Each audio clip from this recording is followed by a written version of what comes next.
Oh, hi guys. Finally, we are now in the control phase of our Yellow Belt DMAIC workshop. But I'd like you first to visualize this. Imagine you are a basketball coach and you are in a game. It's now the fourth quarter and you are ahead by 10 points. Alright? You can visualize, right? So, as a coach, what are now the steps that you need to do in order to seal the game?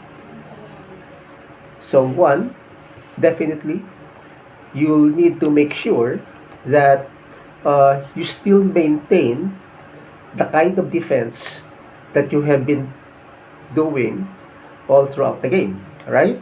Because in a basketball game, as they say, the ball is round and anything can still happen.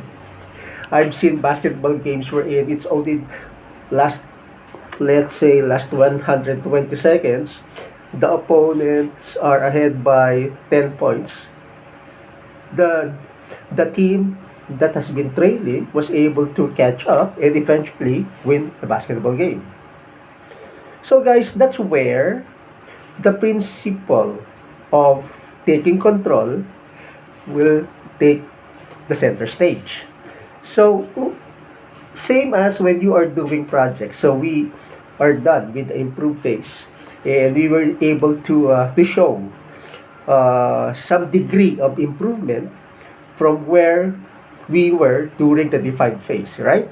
Otherwise, we will not move on to the control phase. There are two things that you need to do during the control phase at the yellow belt level. Again, guys, at the yellow belt level. So one is monitoring. So you can use simple charts to monitor the progress. So since at this time we are working on service level, right? So we can collaborate with the people who are gathering the data, and you as a yellow belt can review the progress on a daily basis and report your observations to the black belt or the green belt. Second, and one of the more important aspect in the control phase is creating a document like a standard operating procedure. Because since you have done something right, then you want to share that with operations, or maybe you'll move to another department. It's really important that the others who will replace you will be able to learn from what you have done. As simple as that. So I'll show you a slide, guys, as to what the yellow belt should be doing. So a simple line chart like what I'm showing you right now uh, will suffice. So here we see service level trending upwards, and mind you, I mentioned a trend here, but before we can really say there is a trend, we need to look at the R square, and that is a discussion, guys, yellow belts with your black belt. All right, so I won't belabor that topic here because I want you to enjoy you being a yellow belt. And time will come, as they say, when the student is ready, the master will appear. Enjoy being a yellow belt for now. So here, as you can see, there is what we call a special cause that happened at one point wherein our service level really went down, guys. And it is because of a 2-hour phone downtime. That's important. Now you are recording downtime, right? So now you're able to explain why service level went down during the day, and uh, when you meet with the clients, let's say you have a daily call with the client, you'll be able to either explain, or this one is important, request for an exception, because it is in a way beyond your control. that service level went down on that day.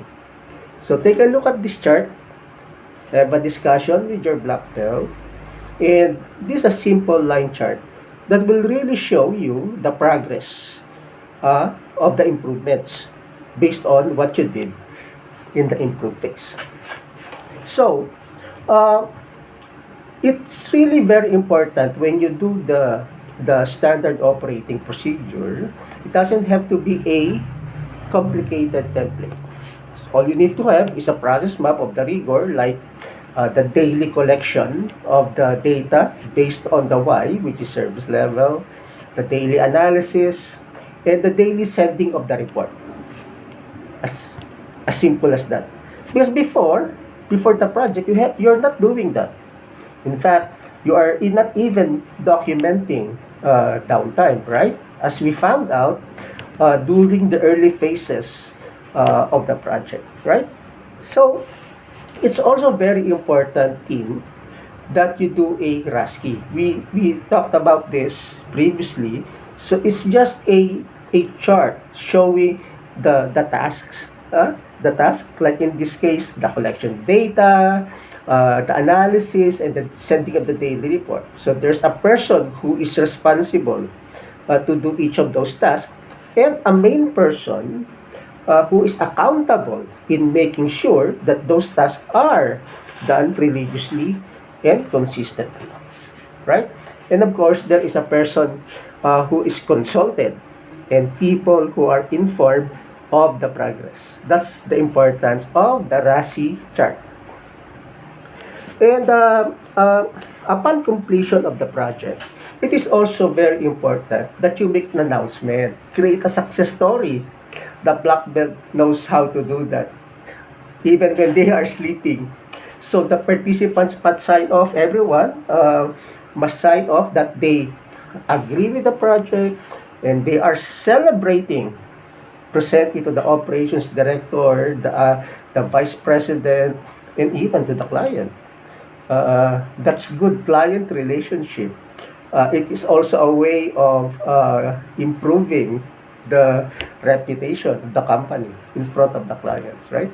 And we use Six Sigma definitely to improve client relationship. So, in the black belt role now, among other things, like what I'm showing you here, is to have finance approve the project impact, guys. This is very important. This is what the CEO will take a look at, because you spent time and money on the project. Then what's the ROI? Definitely there must be savings there. There must be cost avoidance. So in the case of service level, we could have avoided penalties, right? And that will be seen in the books. Finance will be very happy to see that.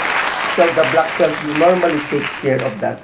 And when you become a black belt, that's something that's very exciting. It's the celebration of good performance. All right? So, and sometimes we also do what we call a PDCA, or a plan, do, check, and act. So let's go back to the basketball game, right? Remember, the coaches sometimes will call a timeout, right? So the coach will tell the players what has happened. So the coach will study the plays of the opposing team, right? And then you will create how to counter that play. That's PDCA. As simple as that. Just remember basketball, and you'll understand what PDCA means. Again, have a conversation with your black belt. It is very important, dear yellow belts, that you establish good collaboration with your Six Sigma black belt. And the black belts are very happy to mentor you. I know that. Been there. So guys, we have done control. I told you, very easy.